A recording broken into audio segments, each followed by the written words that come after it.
আমাৰ বিশেষ সূত্ৰৰ পম খেদি এই পানীগছ এৰিয়াত আমি এটা ড্ৰাগছ বিৰোধী অভিযান চলাওঁ আৰু এই অভিযানৰ অন্তত আমি এটা চাবোনৰ বাকচত সন্দেহযুক্ত হেৰইন তথা 3জন অভিযুক্ত আৰু এখন মটৰ বাইক পালচাৰ NS 125 জব্দ কৰিবলৈ সক্ষম হওঁ।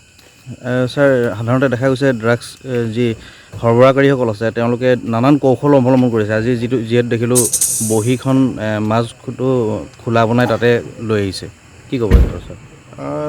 সেইটো সচৰাচৰ তেওঁলোকে কৰে, বিভিন্ন ধৰণৰ পন্থা অৱলম্বন কৰে পুলিচৰ চেকিঙৰ পৰা হাত সাৰিবলৈ। আৰু আজি আমাৰ সূত্ৰৰ পৰা আমি গম পাইছিলোঁ যে তেনেকুৱা এটা কিবা কৰিব পাৰে আৰু যেতিয়া আমি বেগটো চেক কৰিলোঁ তাতে এটা বহীৰ ঠাক পাওঁ আৰু তাতে ভিতৰত কাটি লৈ বাকচটো তাতে ভৰাই আনিছিল আৰু সেইখিনি আমি উদ্ধাৰ কৰোঁ আৰু জব্দ কৰোঁ। অভিযুক্ত কেইজনৰ নামকেইটা কি কি? কিমচি ৰায় কন্যা মহিলা এগৰাকী আৰু ধ্ৰুৱ ৰায়, দুয়োজনৰে পুত্ৰ ৰাজ ৰায়, তিনিওজনকে আমি এই ড্ৰাগছ সৰবৰাহত আটক কৰিছোঁ। যিহেতু ইউনিফৰ্মতেই থকা বুলি আমি গম পাইছোঁ, গতিকে খুব সম্ভৱ বাকী দুয়োজন অভিযুক্তই এই গোটেই সৰবৰাহ কৰাৰ ব্যৱসায়টোত নিজৰ পত্ৰকো ইনভলভ কৰাইছে। ছাৰ গোটেইকেইজন আগৰ পৰাই এনেকুৱা ব্যৱসায়ত জড়িত নেকি আৰু তেওঁলোকৰ বিৰুদ্ধে আগতো কেছ হৈছে নেকি? আগতো কেছ হৈছে, দুয়োজন অভিযুক্তক আমি নামতলা থানাৰ এই কেছত 2022-23 গ্ৰেপ্তাৰ কৰি জেল হাজতলৈ প্ৰেৰণ কৰিছোঁ। একেটাই কেছ নে ছাৰ? ড্ৰাগছৰ কেছ। হয়, এতিয়া এওঁলোকক মানে আপোনালোকে এৰেষ্ট কৰিছে? হয়, এতিয়া আমি আইনগত ব্যৱস্থা লওঁ। আৰু ছাৰ টোটেল কিমান ৰিকভাৰী কৰিছে তেওঁলোকৰ পৰা?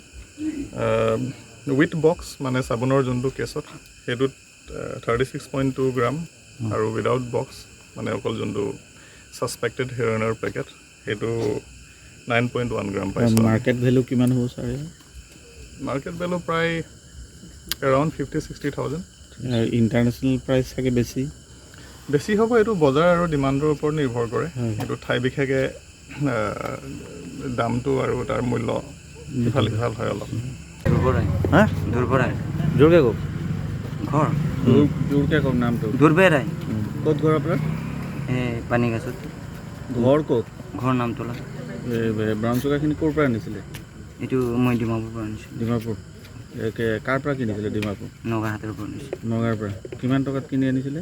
25,000 লৈছে। 25,000 দি। এইটো আগতো আপুনি এইটো ব্যৱসায় কৰি থাকে তাৰমানে? খাইছিলোঁ ছাৰ মই। তাৰপিছত এতিয়া ইমানখিনি কি কাৰণে আনিছিলে? খাবৰ কাৰণে আনিছিলোঁ। আগতো আপুনি ধৰাও পৰিছে? আগত ধৰা পৰিছে নহয়? হয়, খাইছিলোঁ, তেতিয়া টেমা পাইছিলোঁ। এতিয়াও খাই আছে? এতিয়া খাই আছোঁ। আপুনি অকলে খায় নে ল'ৰাটোও খায়? ল'ৰা নাখায়, ই নাখায়। এই ব্যৱসায়ৰ লগত কেতিয়াৰ পৰা জড়িত আপুনি? কিমান দিনৰ পৰা কৰি আছে ব্যৱসায়? মানে মই খাই থকা এতিয়া 3-4 বছৰ। আৰু বিক্ৰীও কৰে বেলেগক?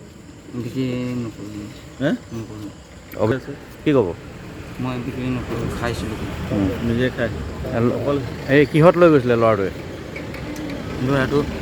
ল'ৰাটো একো নাজানে, মই ফোন কৰি মাতিলোঁ ঘৰৰ পৰা। তো কিতাপত মই ফল্ডিং কৰি ল'ৰাটোক এইটো কিতাপটো লৈ যা, ভাগৰ কিতাপ হয়, ভাইটি ভাগৰ কিতাপ হয়, এইটো ভাইটি ভাগৰ কিতাপটো লৈ যা তই, মই সোণাৰীটো অলপ ৰখি যাম বুলি তাক দি দিলোঁ। তাৰপিছত আমি অ'টোত আহিলোঁ। আপোনাৰ লগত কোন আছিলে আৰু? মোৰ মিছেছ আছে। কিতাপত ভৰালে কেনেকৈ? বস্তুটো ভৰালে কেনেকৈ? মই কাটিং কৰি ভৰাইছিলোঁ। কিতাপটো কাটিং কৰিলে? হয়, আৰু টেপ মাৰি দিছিলোঁ। টেপ মাৰি দিছিলে? তাতে ডিমাপুৰতে মাৰিছে? হয়, ডিমাপুৰতে মাৰিছোঁ। ডিমাপুৰৰ পৰা কিহত আহিলে? ট্ৰেইনত আহিছিলোঁ। ট্ৰেইনত? ক'ত নামিছিলে? বুজি নামিছিলোঁ। তাৰপিছত এইফালে কিহত আহি আছিলে ঘৰত? অ'টোত আহিছিলোঁ। অ'টোত? ল'ৰাটো ক'ত দি দিলে আপুনি এই পেকেটটো? সোণাৰীত দিলোঁ। সোণাৰী? ঠিক আছে। মোৰ লখিমী কেইজনীয়ে ইমান বেছিকৈ গাখীৰ দিয়ে, মনটো একেবাৰে ভাল লাগি যায়। বিয়মৰ দানা খোৱাৰ পৰা মই বেছিকৈ লাভৱান হৈছোঁ। আপোনালোকেও বিয়মৰ দানা খুৱাওক আৰু এইটো বেছিকৈ লাভ কৰক।